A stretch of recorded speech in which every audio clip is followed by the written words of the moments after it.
tonight I want to talk to you about the Flint water crisis, America's largest man-made crisis in history. So I'm going to give you the background story because this shizzle, America, is crazy. And this shizzle is what I would call the height of 21st century 2016 racism right in your face.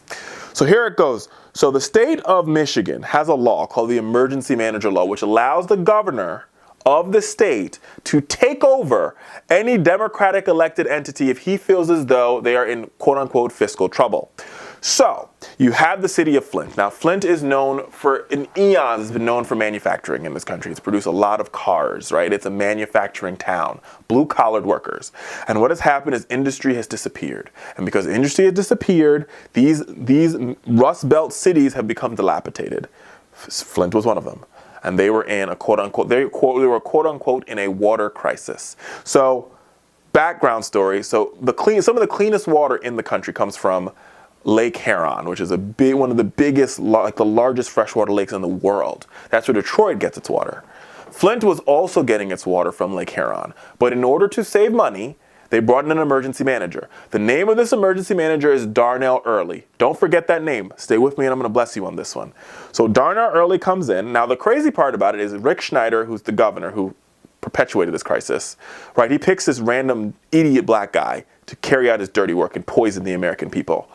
I digress. So in order to save money, they decided that they were going to switch from Lake Huron's water to the Flint River.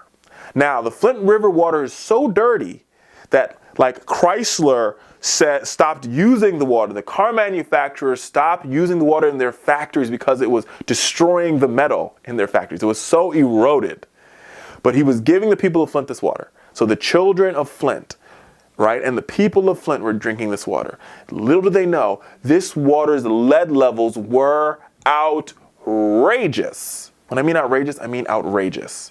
Like, you should, like, 0.001% of lead in your water is a problem. Like, that's a serious situation. Like, this level was off the chart. So there's a doctor who started to do some research, and she found it. She rang the alarm, nobody listened. She rang the alarm, nobody listened. She rang the alarm, nobody listened. They threw it out, oh, you're a hoax. Oh, you're crazy. Come to find out, the people of Flint have been poisoned. This is a man-made crisis. They have been poisoned. And all of this could have been prevented if Flint Water, the corporation, had decided to put less than $100 a day worth of chemicals in the water.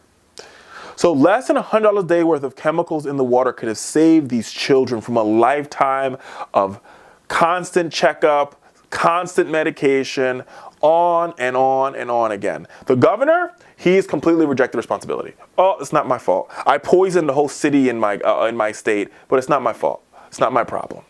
I don't care. The people of Flint have had to suffer. The children of Flint this is the United States of America. And these individuals are living in a third world country. Right here in the United States of America. Where have the Republican candidates been? Mum's the word. Where's the governor been? Mum's the word. You have people, you have organized labor, you have a Sean Puffy Combs and Mark Wahlberg, and these people are literally living on bottled water.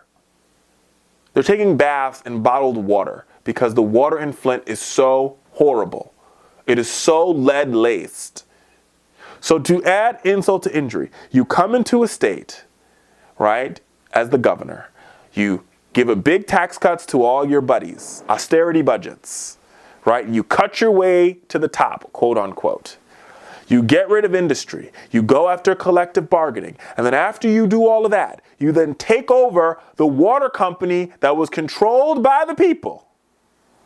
You give it over to your emergency manager because quote unquote, the state knows best. And then the emergency manager proceeds to poison the people. You got to be kidding me, America. How does that make any sense? And now you do nothing about it. Now you sit quiet. You sit on your hands idly. Sit on your hands idly by as these people suffer. Now to add insult to injury here, the same guy who managed Flint's water crisis is now the emergency manager over the Detroit public school system. And there's been stories and stories about the kids breathing in black mold. There's roofs leaking. There's boilers that don't work. So the same guy is now managing another group of poor, impoverished people and basically setting them up for failure.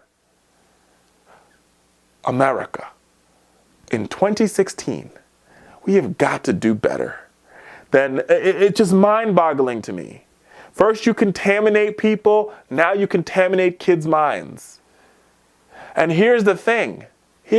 Flint has a water crisis. Now Detroit has an education crisis. I would go a step further and argue that the governor of Michigan has a moral crisis on his hands.